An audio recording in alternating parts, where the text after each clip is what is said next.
will come back to class number 12 in American literature. We also will go over adventures of Huckleberry Finn, and we will start with Ernest Hemingway saying all modern American literature comes from one book by Mark Twain called Huckleberry Finn.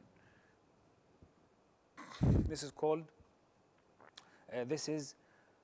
said by Mark Twain. You can see in the picture the raft, okay, where Huckleberry Finn is sitting down, and it seems that this is Jim who is standing next to him looking or gazing at the river. In the last class, which is the 11th class, we talked about the Mississippi River being a very important symbol. We'll come to this later, but today let us go for the themes in Huckleberry Finn. Racism and slavery. Now, we've mentioned that Mark Twain's masterpiece, Huckleberry Finn, was written after Emancipation Proclamation. I want you to go and read something about Emancipation Proclamation because it's important in the American history, especially in these days in the aftermath of Floyd's death at the hands of the police.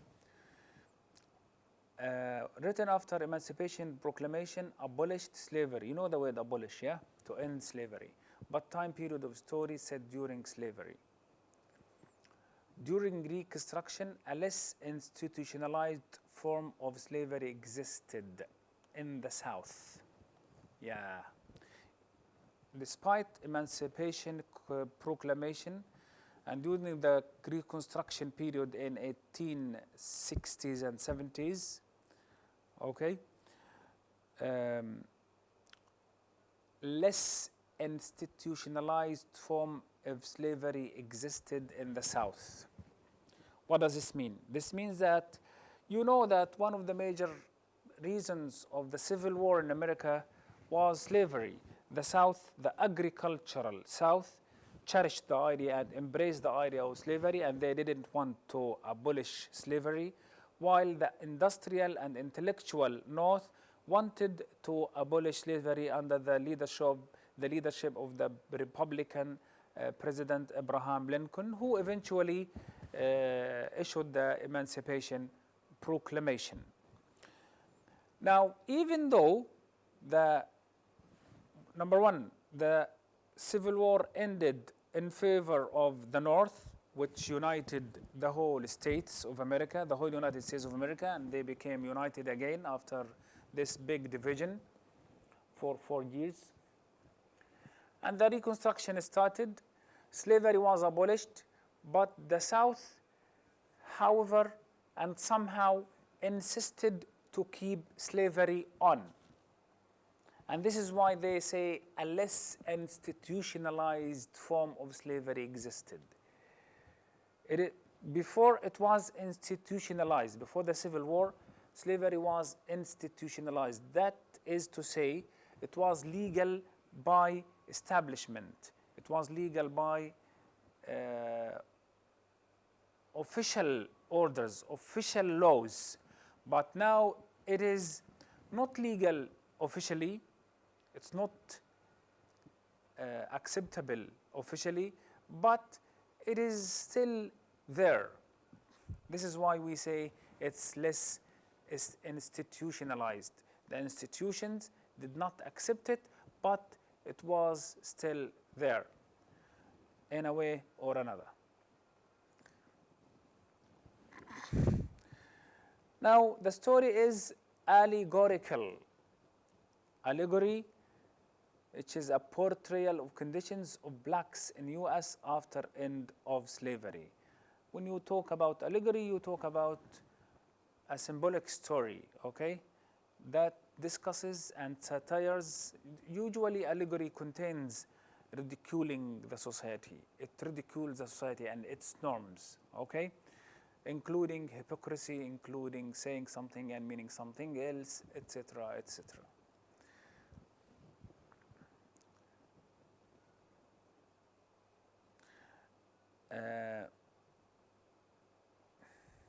you can look at this. Yeah, we have, I will run democracy's war, you stay in your Jim Crow tanks. Jim Crow is a figure in American politics who tried to institutionalize law or to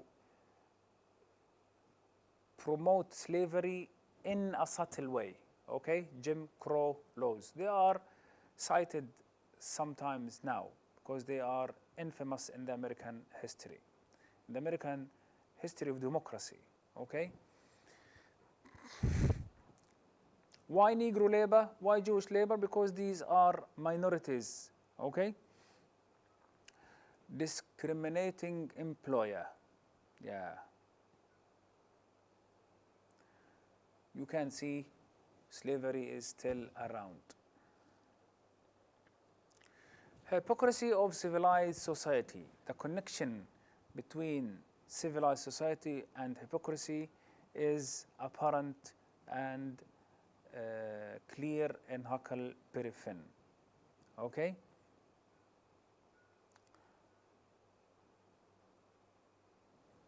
Society's laws, Miss Watson and Widow Douglas versus higher moral values, Huckleberry Finn and Jim.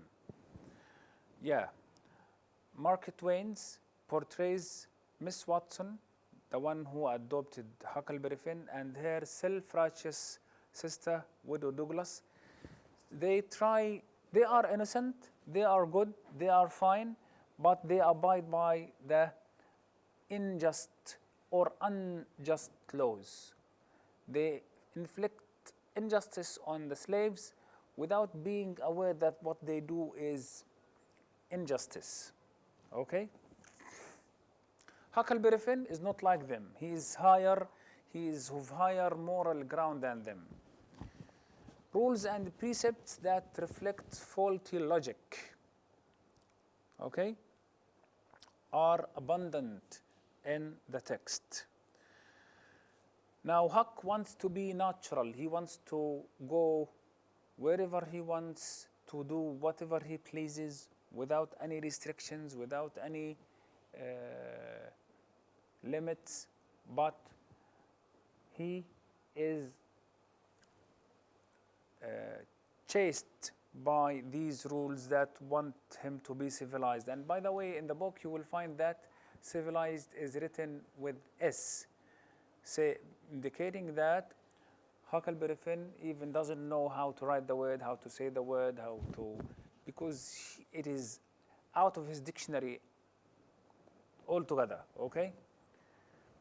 A just society that condones slavery, how does a society, okay, consider itself just society and moral society or ethical society while it endorses, while it accepts, while it approves of slavery? These are the questions, the types of questions that Huckleberry Finn raises. Unsteady justice is blinded by cowardice, prejudice, and a lack of common sense. There is some sort of justice, but it is unstable, unsteady, and it's usually blinded by cowardice, prejudice. People are unable to express their view in a free manner. Prejudice, they cannot say we are wrong, okay? And lack of common sense. The common sense is damaged, okay? Seemingly good and characters are slave owners. Yeah. How a good person, how does a good person accept to have a slave and to inflict him punishment for doing certain things that he would forgive if he considers his actions? Hypocrisy of civilized society which values morality but condones slavery. Yeah, these are the things. They are civilized in one way and unjust on the other. Freedom is another Theme: importance of individual thinking and ideas. This permeates the whole text, where Mark Twain makes Huckleberry Finn express his own individual clearly, okay? Escaping an illogical and oppressive society. So this is why Huckleberry Finn was all the time on the run, on the raft.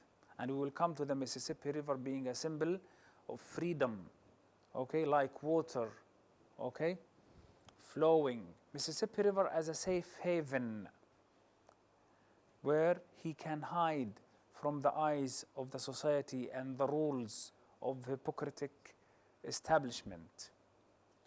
Slavery versus liberty, where Jim is helped and assisted by Huck to escape.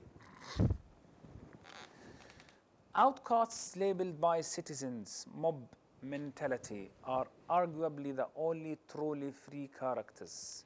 So outcasts behave spontaneously. They don't mind their language, they don't mind their behavior, they don't mind their actions. They are just themselves, okay? The only truly free characters. Others are shackled by rules, by social tradition, by social norms. And one good example of this is when Huckleberry Finn asked the permission to smoke.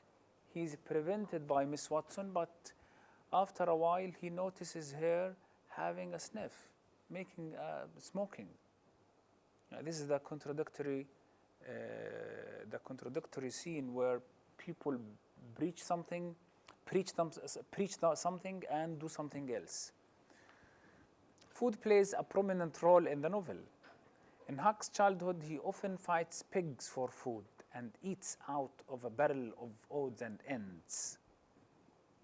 Thus, providing Huck with food becomes a symbol of people caring for and protecting him. Why? He's a poor boy. His mother is dead. His father is drunk all the time. And in fact, his father is chasing him for food as well. He's chasing him for fortune. Okay? For example, in the first chapter, the widow Douglas feeds Huck, and later on, Jim becomes his symbolic caretaker, feeding and watching over him on Jackson's Island. Mockery of religion. It is said that Mark Twain was an atheist who doesn't believe in religion. We'll come to this.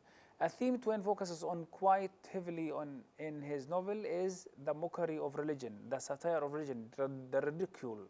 Okay? Throughout his life, Twain was known for his attacks on organized religion. Okay? Organized religion here, he means the church, the establishment that makes rules.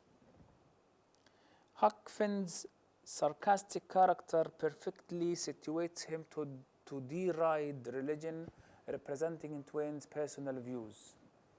In the first chapter, Huck indicates that hell sounds far more fun than heaven. Yeah, look at this. Hell is more fun than heaven. This is iconoclastic. He wants to say that your heaven is my hell is your hell is my heaven. Okay? Superstition. They are the stories that are based on imagination or old stories, mythologies. Okay? The beliefs. Yeah, you can see from the cat, the snake. Superstition appears throughout the novel. You have a lot of instances, especially when it comes to Jim and his comments, which Huck sometimes believes, sometimes doesn't believe. Okay? Generally, both Huck and Jim are very rational characters, yet when they encounter anything slightly superstitious, irrationality takes over. Yeah, sometimes you can be a rational person, but you cannot challenge all the mythologies of your societies or superstitious beliefs. Sometimes you are taken because you cannot filter everything. Okay? Certain things can reside in your mind and affect your behavior. The power superstition holds over the two demonstrates that Huck and Jim are childlike despite their apparent maturity. Yeah. This could tell you how much these people are confused, and this confusion is a good manifestation of the confusion that is striking the society itself. Okay? In addition, superstition foreshadows the plot at several key junctions. Okay? At certain main points, you can see that superstition is so influential in the society, of course, and in the behavior of Huck and Jim.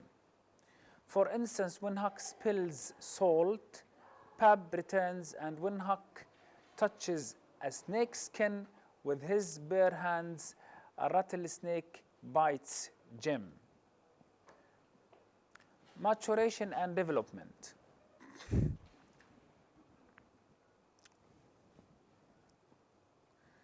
Now, a moral coming of age story. Coming of age, becoming mature, becoming grown up, becoming aware of the environment surrounding you, okay? Being open-minded is a quality that Huck represents as a child, which allows for his development and maturation. Whenever he hears a statement, whenever somebody tells him something, Huckleberry Finn doesn't take many things for granted. For example, when Miss Watson prays before eating, and for example, and Moses is mentioned, he says, why should I learn about somebody who is centuries dead? I don't need to know him. I don't need to know Moses. I don't need to be religious, okay? These people I don't belong to them. They don't belong to me. You see, he questions everything, okay? Huck's relationship with Jim assists his progression throughout the novel. To befriend a slave at the time was a great risk. And here is the importance of open-mindedness that was enjoyed by Huckleberry Finn. Huck's experiences and apprehension about society help lead to his maturity, to become grown up, to become aware.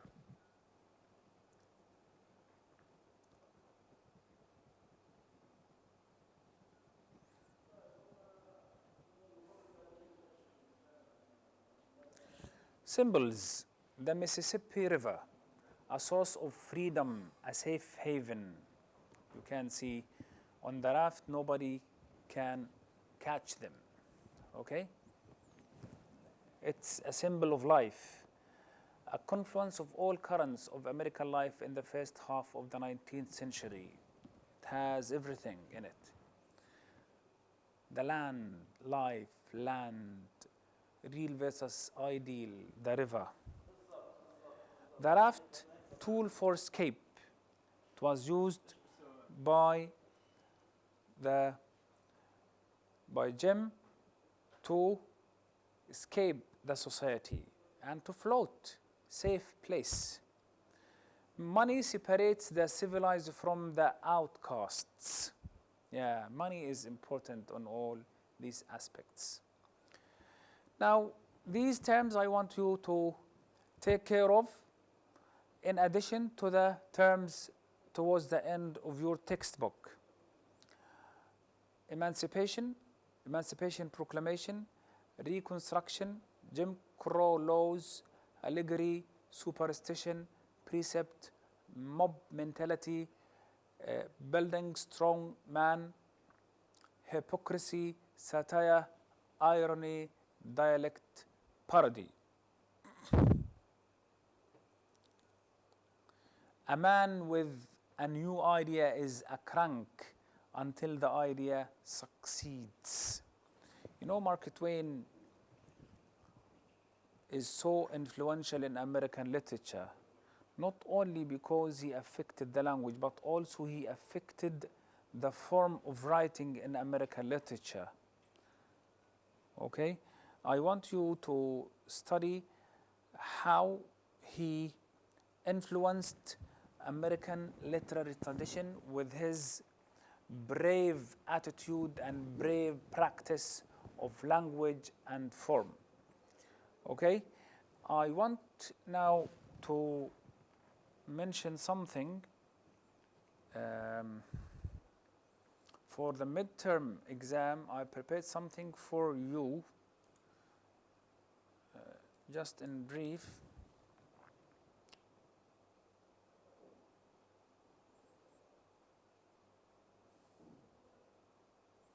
I will leave this for you. These are multiple choice questions and things I want you to know, to study when at home.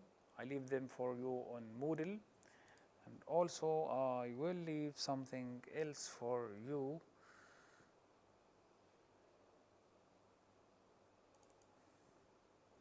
Yes.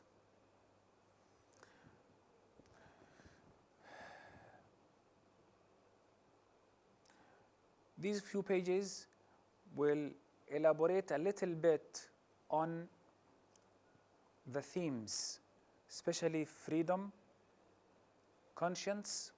I want you to study conscience, deformed conscience, false conscience, which is a Marxist term, okay?